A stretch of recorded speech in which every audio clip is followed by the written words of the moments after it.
I'm Dr. Raghu Alpasani. I'm based out of California and San Francisco, originally from Boston. I'm a psychiatrist and addiction psychiatrist.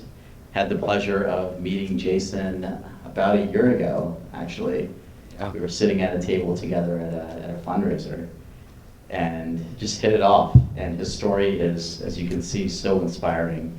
But that's just a piece of the story. He's here with his lovely wife, Ashley, who's a major piece of the story, as you can imagine. Thank you.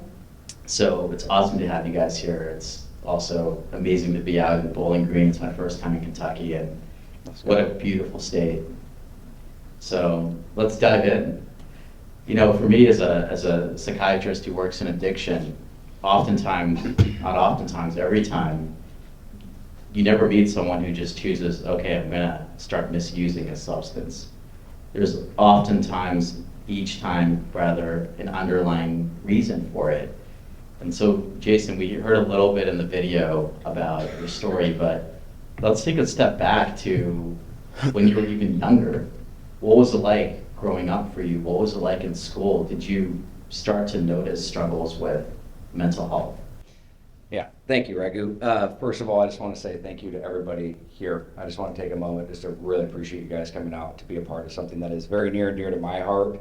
And just I want to thank Greg. I mean, it's just absolutely incredible. Kelly and Shay, everything that you guys have done, it's just, I don't know, it warms my heart. You know, having two young little kids now and just seeing what the school systems and stuff are doing, it gives me hope.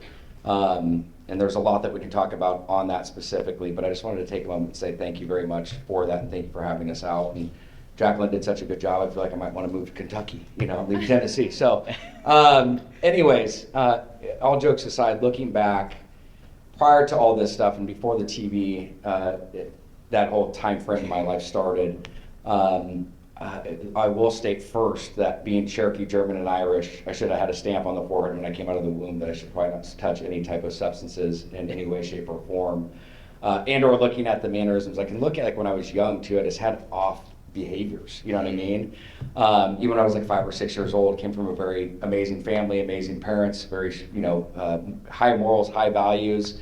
And if anything, grew up in a privileged lifestyle, but I was a little kid that would go around my neighborhood with my little wagon and cut my neighbor's flowers and try to sell them back to them. And so I knew there were some things that were just kind of off when that was going on. And so like, but those are things that were really happening. And I mean, but I was always very motivated and very enthusiastic about success and things like that. But when things really started to turn and change was when I was 12 or 13 years old, and I struggled severely with OCD.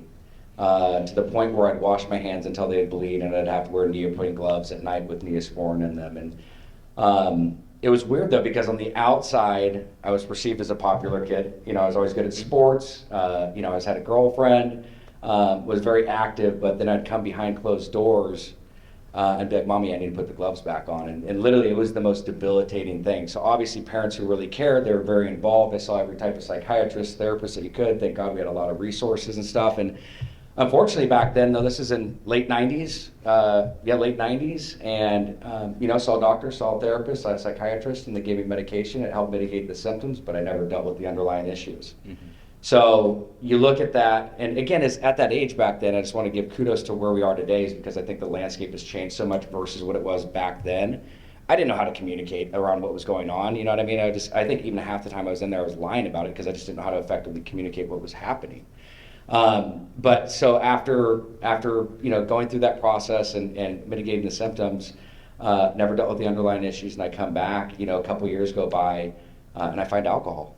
Mm-hmm. And that's where I'm like, dude, who needs medication? This is the ultimate relief, right? And so that's where, for me, when things really started to change, and they started to progressively get worse. Yeah, thanks for sharing that. And this is something we're going to dive into, because you as educators on the front line, there's a lot of signs and symptoms to look for in these kiddos, right? The young Jasons of the world now who might be struggling with these mental health symptoms. How can we be more preventative and get ahead of it? So, Ashley, I want to jump over to you. You know, we had a chance this weekend to finally meet in person and go to the Pumpkin Fest in downtown Franklin, which is so incredible, right? And to see. And I bring that up because it was so beautiful to see you guys with your two kids, and your parents were there, Jason, and just how far you've come, but that's a piece of the story. And so, as Jason alluded to, there was this relapse as well. And talking a little bit about that, but even before that, like, how did this impact you as his partner?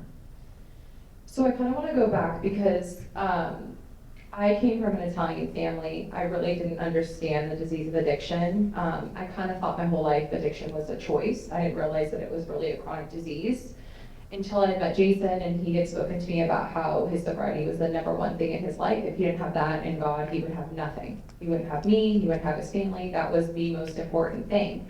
So when Jason first had relapsed, the disease of addiction is very manipulative, it's very secretive, it's a lot of like bargaining and the manipulation of people when they're very sick, not because they want to be, because it's a survival mechanism when you are under the disease of addiction. Because I was very uneducated about what the disease of addiction was, the manipulation completely drew me in and made me want to believe everything that he was saying. So even though the signs were there when he was starting to take Adderall again and abusing it, or when there were empty bottles of liquor in the garage, my husband would say, "It's not mine, it's the neighbor's." So what do I say? Okay, it's not yours, it's the neighbor's. Even though there's that gut feeling in myself thinking that it's his, and there are the signs and the symptoms of him not acting the way that he used to, I wanted to believe in my husband and understand that, I trust him, I believe him, he works in addiction. Like I didn't really understand what addiction was because I had never been around people that had struggled with addiction. Yeah. No, thanks for sharing that. And, I think you're speaking a lot to this conscious versus unconscious behavior, right? And it can get very frustrating when someone is manipulating, or it's coming off as manipulation, but it's a disease state that's really taken over, as you eloquently stated, right? I want to take a step back with what you just said as well and ask Jason, with what Ashley just mentioned to you and the video you just saw, what's coming up for you? I mean, honestly, I have a lot of gratitude. I mean, to be alive and to be here and to be like, the last thing in the world I ever thought I'd be doing was become a police officer or advocate for substance abuse or mental health. But by the grace of God, I've been able to be in this position to be able to do this. I mean, there's a ton of gratitude, but obviously, I don't know, every time I see that video, it's a very heavy heart. What I ended up having to go through to get to where I'm at, I would not want to have to do that again, but I also know that your greatest deficits can be your greatest assets. And so everything that I've gone through, the trials and tribulations, have given me hope. And I think like this, hearing Ashley talk about it, addiction is cunning, it's baffling, it's powerful, it's multifaceted, it's primary, it's chronic, it's progressive. And to look at how, you look at something like this, even after actively arresting the disease and being stabilized and having 5 years of sobriety, and looking at all the things that I had done to get to where I was at, how fast that can all be taken away and what it can do to you is just a good reminder. I think, like, again, as I go back to the gratitude pieces, because I don't think I have another one in me. You know what I mean? I think, like, as for context, the amount I was using, the amount of Adderall, it was 300 milligrams of Adderall a day, drinking a fifth of vodka, and just how it would just take everything away. And so I think really looking at this, and it's just like, I'm so grateful, again, not only for this opportunity and things like this, but really my wife. Without her, the support from her is imperative, because wherever there's an alcoholic or an addict, there's a codependent. Sometimes they're just as sick, if not sicker. Okay, and so I think that was the part where, for me, is without Ashley's support, because I'm pretty creative. I was able to lie and manipulate. I was working with ASAM certified doctors. I was working with very reputable individuals that could not tell. The guy that was selling flowers back to his neighbors. Yes, exactly. But working with him, and all jokes aside, I think that was the scariest part, is when I was drinking and using in the TV days, it was like 9 out of 10 times I'd be arrested. It was like guaranteed trouble's gonna happen, versus after I got sobriety, I got very creative and very sneaky.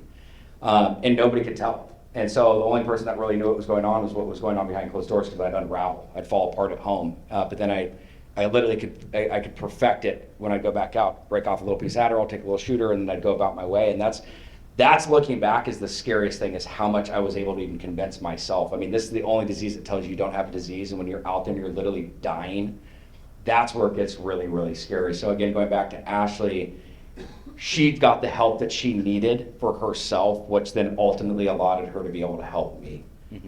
Yeah, thank you. And just for reference on the Adderall dosing, for those of you that don't know, most people who are prescribed 10 to, maybe 40 milligrams as a dose. So you're at 300 milligrams that you knew of It was just on an average day. on an average day. So not great. No. Ashley, coming back to you, when the work that I do, there's always, yes, the person of concern, right? The person who's struggling with the substance addiction, but it's always a system, right? And a family system, and you're a critical piece of that. And so I have a lot of questions for you, but just to start with, you alluded to this, right? Like you're trying to trust him because he is your husband. What was that like for you, just your own internal battle of, I have a gut feeling that something's off, but I'm also trying to trust him, and there's this kind of codependency going back and forth and tug of war in your own body and mind? It's a very lonely, isolating place when you're with somebody that struggles with the disease of addiction, especially in a time where there's such a stigma still about substance abuse in a family home. There's a lot of shame that's associated with it. I mean, my husband was working in the mental health field. I was at home. I didn't want to tell anybody what was really going on because I was nervous that people would judge me, that they wouldn't be there for me, that they would support or they would believe the addict, they wouldn't believe the wife. So it became a really struggling time in my life where I lost sight of who I was. I was like a very big shell of a person. And I think that that's something that's really important to touch on because when you are in that dance, as they say, of the addiction dance, it is a very isolating, depressing place. I lost sight of what I loved. I lost sight of what my favorite color was. I mean, just things, learning how to play again, recreation, hobbies. I didn't do any of those things because I was addicted to the addiction. Checking up on the addict, doing things for him that I shouldn't, calling his boss and telling him that, oh, he's sick. Instead of letting him fall in the places that I did, I was enabling the behavior because I was scared of what people would think was really going on in my life when really I was living in such a false sense of reality. I didn't have the reality that I thought I did. It was all gone. I just wanted people to think that it was pretty and shiny on the outside. So what was it that helped you come back to your identity and stop trying to rescue and cover up for Jason? I think it really came down to, when I was pregnant, there's many things that had happened during our relationship when Jason had relapsed. And mind you, I had been with Jason when he was sober. So I knew the person that he was when he was sober. When somebody is in an addictive, in their addiction, it is like a demon has taken over their body. It's a complete shift. And for him, I knew who he was when he was sober. So I was always yearning for the hope of my Jason. Like, this is not you. Like, what is going on? Which kept me always wanting to hold on to knowing that he could come back. I know who that person is. I don't want to give up the faith in him. But, we ended up having to sell our home. I ended up getting pregnant because I thought, I'll have a baby. He'll get sober for a baby. Well, that's really not the case when someone's in the disease of addiction. You can change all different kinds of things. You can try and do things, but until the addict wants to get the help that they need and the rest of the disease, they're not going to change. So, I'm sorry, remind me the question because I just lost train of thought I was going into. She's got pregnant. That was great, but I was asking. You're a mom. It's okay.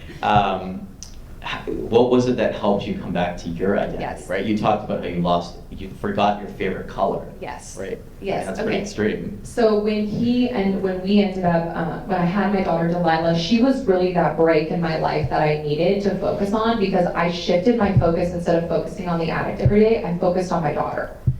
And when I realized that, oh my gosh, all of a sudden the light was clear. I remember my husband, had not arrested the disease. He had been in detox when I had Delilah, but he was still using.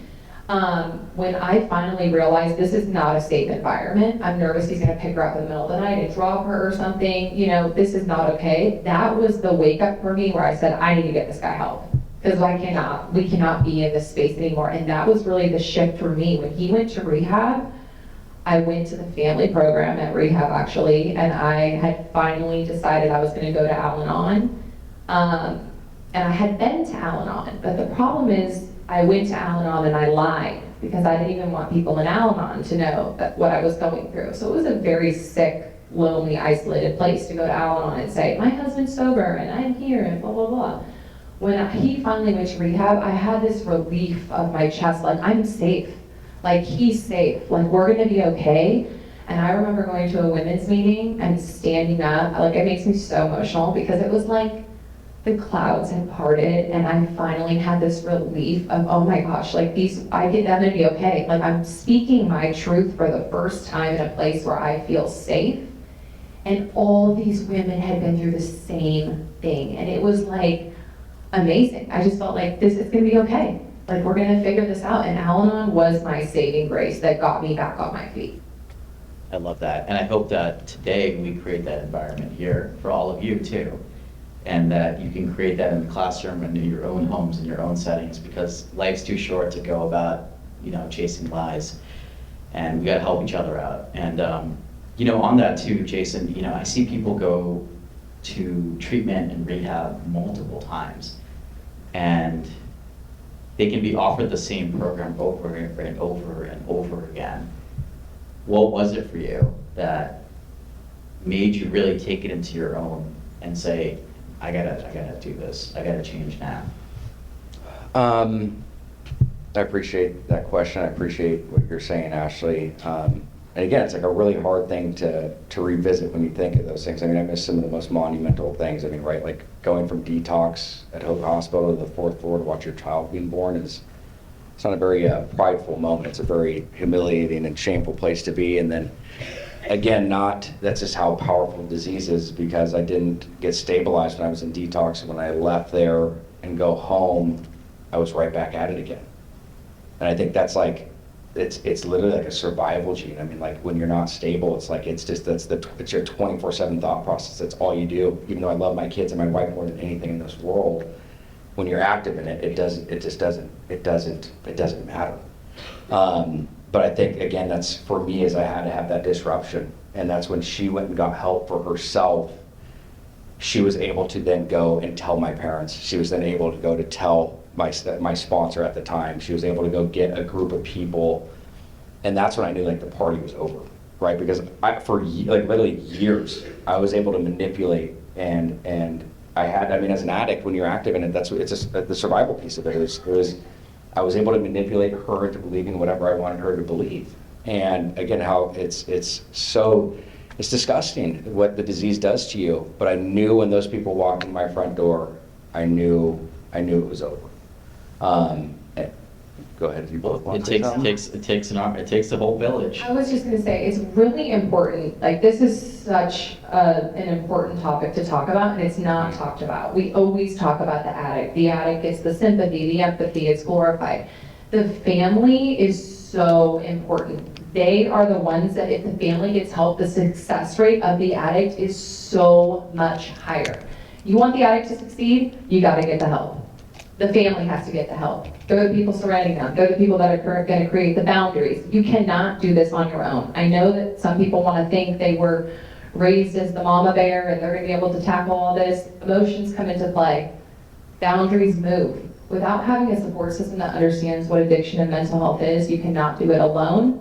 And if the family gets the help and we take care of ourselves, because addiction and mental health is a toll on our brains and our bodies and our souls, and it is debilitating, and we need to do the care on ourselves that we can. It's like putting our oxygen mask on. We learn it all the time on an airplane.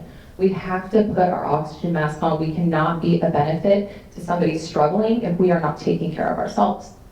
Well said. And the disease leaks, right? It doesn't stay with that person. And even if that person gets, you go to rehab, they get sober, they get better, then what? They're returning to the same environment again? It's not helpful for anyone involved. And so I appreciate you focusing in on that, because, and on that note as well, for you, it sounds like Al-Anon was a really powerful place, and I hear that time and time again, and it's such an amazing community. Outside of just Al-Anon as well, what was it that really helped you get to that place of saying, I gotta bring in some help, I gotta open up, I need to bring in more community to help me out with this? I think besides just Al-Anon, God for me is very big. very helpful to have, and you learn about an Al-Anon. If you don't believe in God, believe in something that's greater than yourself that can restore you to sanity, because you cannot do it alone. I mean, we cannot do it alone. So having something that is greater than yourself to be able to say like, hey, I can't do this, but he can, or I can't do this, but they can, whatever it is, so helpful. And realizing like, if you're not the, be the partner in the relationship, be the spouse, don't be the doctor, don't be the professional. Like, that's not what I'm here for. Reaching out to somebody that knows how to do these things is important. We shouldn't have to do all of it. We should be the support. We should be the mother, the father, you know, the counselor, the teacher. Like, it's really important to reach out to professionals that do this every day, that can manage this situation. 100%. And, you know, Jason and I, we have the pleasure of working together occasionally with certain families, and this comes up a lot, which is, hey, you got to be the mom. You can't be the one giving up the medication and monitoring how your kid's doing every day. It's taken away from the role, and it develops an enmeshment in an unhealthy way. And so ask for help. It's okay. And you'd be surprised how many people are also struggling with their own battles in the shadows as well. Not everything's as picturesque as we think it is on the surface. And on that note too, and I want to, we're so limited on time here, but and I want to make sure I actually give a few minutes to the audience to ask any questions that they might be brewing up for you guys. But on that note of just appearances and what is seen from the outside, the exterior versus what's going on in the interior. I mean, Jason, I watched you on that show when I was in high school or middle school or whatever it was, you know? Bless your heart. You were great. Maybe it's why I moved to California from the East Coast, but you know, what was it like seeing yourself in the public eye, and how did social media, press, all of that just start impacting you? Like, what was the weight of that on your life? And Ashley, you as well. I mean, you were a huge part of this too. That's a really good question. So I think, again, is when these shows came out in 2004, 5, 6, 7, and the longevity of them, just to kind of paint, for those of you that don't know what the show is, I mean, the show was actually the #1 show on cable. You guys can go watch it now. For many years. Do not watch it. Save yourself. It's a total side note. We went back and watched it for the first time after it came on Netflix. I have no idea how the show had success. I mean, it was literally the worst show It was ever. one of the first kind of reality TV. It really paved the way. You could thank that show for the Kardashians, the Housewives, and all those soft-scripted docuseries. But I'll never forget. It's so crazy because I'm like, we didn't have social media. Like, I had MySpace and stuff, and like later on down the road. But I'll never forget when the Laguna Beach trailer came out, and everybody only had cable. There was no Hulu, there was no YouTube, there was no Netflix. It was like either you had the news or newspapers, the weeklies, and then you had cable. And I remember our show had a commercial come out, and I remember going down to the gas station, like this was literally after a commercial, and my car was bombarded with people. And I was like, what the hell? And you take a person that has an overinflated ego with an underestimated sense of self-worth, and you're like, this is amazing. And so that's some good reflection. Yeah, it was so, but it didn't, and it was one of those things where I started to see there was things called blogs. I don't know if you guys ever remember like Perez Hilton or these different things that were out. And I would start to go see these things, and I'd like see the first comments. It's like all these positive things. I was like, yes, yes. And then you'd see a negative one. You're like, wait, what? And then you'd see another negative one. And this is before like the access to social media, right? And so I remember that having that effect on me, even just like, and that's where I think is I struggled with, not like, it's not, I guess, body imaging. I mean, it's more the way you look, right? And so, I mean, there was just things that I started to obsess on at a very young age. Now, keep in mind, still sick, active with the OCD, the alcoholism, and then you throw all this stuff in there as well, and it started just to domino all these different things. And I just remember it having a profound impact, and I never forget, and I'm sorry for bringing this up, but I remember like even me, I won't even say who it was, but me and one of the castmates I was with, like we'd go down like every day and see like what comments came out. We're like, you know, what was being said about us and different things, and it was like we became obsessed about it, and like if there was something negative, how we would like try to go and spin it or try to make things change, and just a very unhealthy component. And so I could see like now, and I'm grateful because I got rid of MySpace and all that stuff, and then fast forward years, I didn't get social media until after I got sober. But I can't even imagine the pressures and the weights. You don't have to be somebody today to get picked on. And that's the difference, right? I mean, before it was like we were an easy target, but now it's for anybody that's out there. And so I think, looking at this, it's obviously, it's very alarming to me. I think one of the biggest challenges that we face, especially with our younger demographic, is technology. Social media, gaming. Literally, there's a lot of people, kids that we work with now that are more stimulated in a virtual reality than a real reality. That's a whole other conversation, but I think Which we're going to get into this morning as well. But so, you look at that, you look at the bullying, you look at just all these different things. You're robbing people the opportunity of true happiness, right? And so it really sucked me down. It took me down into a deep, dark place. And this is like the pigeon mail of social media. And it's crazy to see the impact that it had on me back then, because I know it really weighed heavily on my mental, emotional, physical, and spiritual health. Yeah. Ashley, what about you? How did it impact you? You know what, it's interesting because obviously social media, female, it feels like every time I look at something, I gotta buy something, or I'm being pressured to do something, or I need to be this size or that. I think from a female aspect, it's a little bit different too, just because it's all about image and purchasing and ads and everything else. But I will say the one thing that I do think is also empowering is social media is not all bad. It's also been an incredible platform to raise awareness about substance abuse and mental health. And when the show came out, I will say there's so many people that reached out to me that were just like, wow, I'm in your shoes and I have a husband, or I have a mother or a father or a kid. And I think in a sense, there's always that opportunity to be the light instead of the darkness. And I think that because there's such a big platform, use that platform as light, and encourage children to use it as light instead of darkness, because the impact that you can have on such a broad demographic is powerful. And so I think in a way, obviously it has a lot of demons, but also encouraging people to be that light in that dark place. Yeah. And what I love about you guys is that every day you consciously work through and not around the obstacles, right? Which is where the strength comes from. I have a lot more questions, but let me just open it up as well to the audience here and get it a little more interactive. Any questions for these two lovely humans we got here? And if you don't feel like speaking, then you have an index card inside your folder. Oh, great. Jot those down, and we'll pick those up at the end. Don't be shy. Don't be shy. We're here. We're all, trying to make the world a little bit better. Yes. Go ahead. So Wait for me, wait. Oh, you got a mic? We're gonna get you a mic. Ooh. This makes me regret this. So as an addict, I do have a question. Are there, I don't say sober moments, but almost like lucid moments during that time where you start to have that guilt or feel bad or anything? Or is it just when you're in the addiction all the time? That's a great question. I'd say early, there was always sobering moments. But again, it was the ability that the disease has on you to be able to justify. So I'd let a few days go by, right? Something would happen and I'd get arrested. And I'd be like, oh my gosh, I gotta stop this. This is, obviously there's an issue here. And there was light to that. But again, as I was not fully stable. So I literally, from a rest and just taking care of myself for a few days, especially when you're younger, you feel better again, right? Time heals for those moments specifically. And it'd be back off to the races. But it was never ever being able to be in a totally conscious state of like, hey, look, I need to remove myself from this completely. But there was definitely sobering moments. How many times did I sit down with you and be like, this is the last time, this is the last time? A lot of times. And but that's the thing I think it's really important to understand is when you're active in this disease, I would be sitting in front of her, literally pounding vodka, crying, saying that I can't stop. And she, like, for the average person, they'd be like, what do you, just put the bottle down.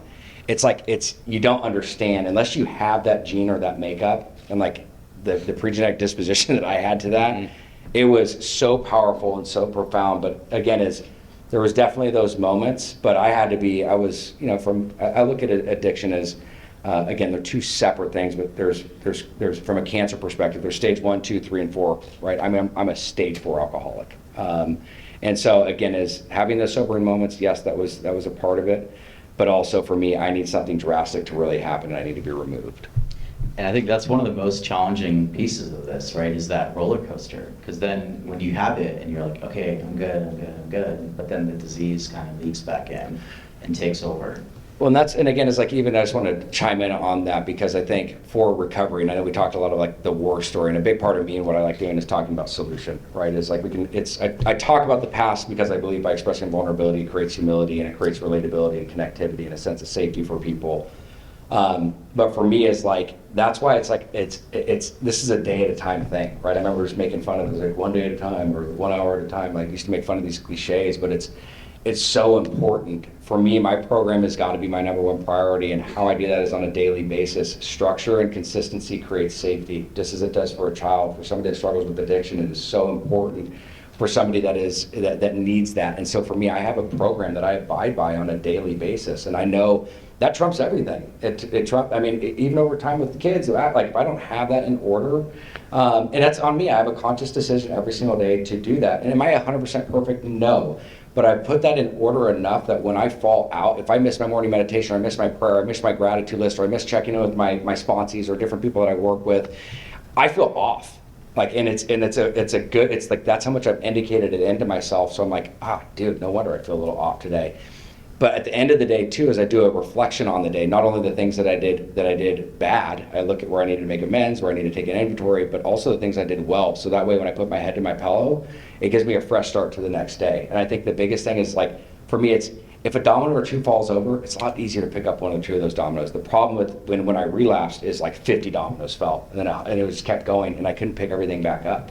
And so it's the behaviors, it's the mannerisms. And so hopefully, I know that's a long-winded question, but I think our answer to your question, but I think that is so important for people in recovery. And again, it's whether you struggle with addiction or you don't, anybody can benefit from that. And I've just noticed it's been instrumental in my life, and even with my kids, and it's helped us with even the way we communicate and just different things now, so. And also, Ashley, to many of the points you made earlier, like, you as someone in Jason's life, it sounds like you create that environment and space for him to make sure he's able to hold to his own program of recovery, right, which is so important, and having that accountability for him. You said something, Jason, that I want to kind of dive into a little bit, which is, so you're sitting at the table, drinking, ripping shots, or however you drank, I don't know. Straight from the bottle. Straight from the bottle. And Ashley's sitting there and you're saying, I can't do this. You know, what was that moment like for you, Ashley? Those moments, rather. It's interesting because Jason was not, maybe back in the day when he was on the hills, he would like drink and party, but when he was really sick, when we were together, he was drinking to die. Like, he was isolating himself. He was in his office. He was sneaking in the middle of the night and going to the liquor store. It was not a pretty sight. It's a really sad place to be in because you want to help somebody, but you don't have the tools because you don't do the work on yourself. So you really don't know what to do. It's just two lonely people living together in a sick home. So till I got the tools is when I got the help. That's great. And look at them now. They're sitting here, they're advocating on, I think you guys speak at least weekly or something. I just have to say, Jason's celebrating 5 years again this December, which is huge. So we can get a round of applause for that. Thank you. Amazing. And you are pregnant with our 3rd child, so there is so much hope in recovery, you guys. I was biting my tongue to make sure I didn't let that one out. Yeah. No, yeah. And the 2 kids already here are pretty amazing. So, all of your daughters, like, totally a mini Ashley. Okay, other questions or comments? Yes. Go ahead, brother. Go get him, Kelly. She's coming. She's running. Oh, we got a little race going on. We got a mic off. Mic off. It's not fair. It's nice to meet you. I've reverted back to my 17-year-old self Yeah. when I thought you were here. During the process of back at that age, when you were in high school, up through your struggles, a lot of us work with students of all different ages. Was there an adult that tried to reach you, that tried to, maybe outside of, I know you talked about going into treatment, but outside of treatment, was there an adult that tried to reach you at one point or another, and what was effective, what wasn't effective when you were going through these times? Great question. That is a really good question. Again, like I stated, I had amazing parents who were very loving and supporting, but I also believe I know for a fact they just didn't understand what I was going through, right? So, I mean, they were there and I could confide and talk to them, but in all honesty, too, is I don't think they knew how to approach it with me either, right? So it was kind of like you can kind of push that aside. And then to get to your question of like looking at other friends, parents, coaches, when I was going through it, there is not one person that I can think of, again, outside of the therapists I've seen, the doctors, my parents' side, but also too, is like at that age, because I didn't develop the rapport, which is really important. What I want to, whether I talk about or you guys talk about, what we're doing with our kids now to develop that communication skill. I didn't even know how to talk to my parents about it back then, and so the short answer is no.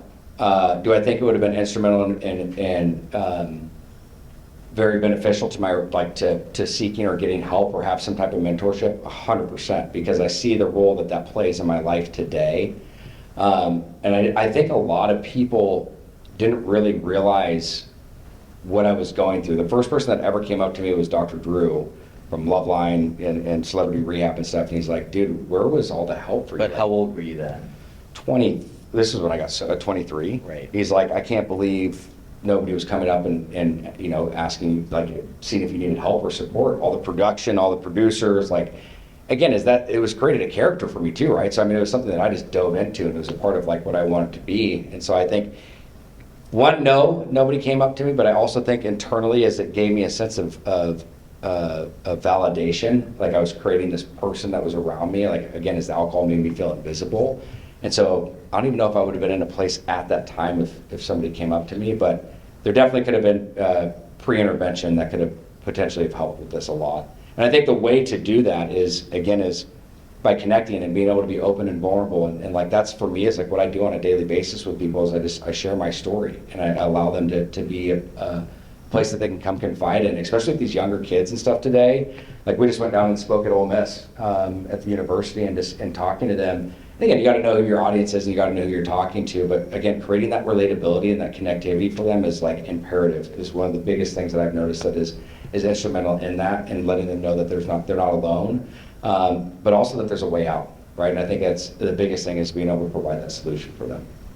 Yeah, exactly. And I think, first of all, you guys are taking a massive step here. We're spending an entire day talking about this. And so that's very telling of how times have changed from when we were younger, right? 100%. And we're going to dive a bit more as the morning progresses and hear from some other speakers about ways that you can start those conversations and tools and what to look for. But honestly, it's about just keeping the conversation open and being vulnerable. And even myself as a psychiatrist, we're often told not to talk about ourselves, but there are situations, particularly when I work with younger folks, where it can be helpful to be vulnerable about your own story.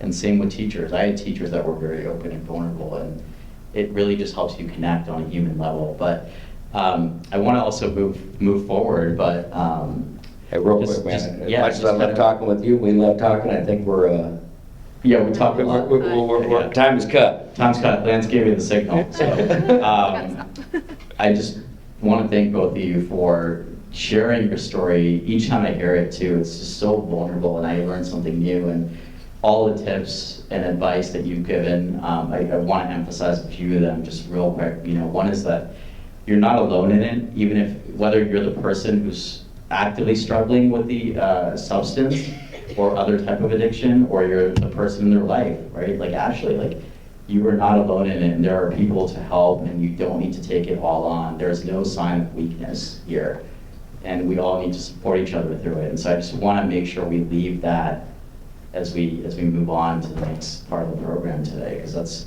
the biggest takeaway that I see, is people often feel like, I failed this person, or I couldn't do it on my own, and that's just not true. It takes a whole village to help each other. Yeah. So thank you, Ashley. Thank you. Jason. Thank you, brother. And your family as well. Yeah.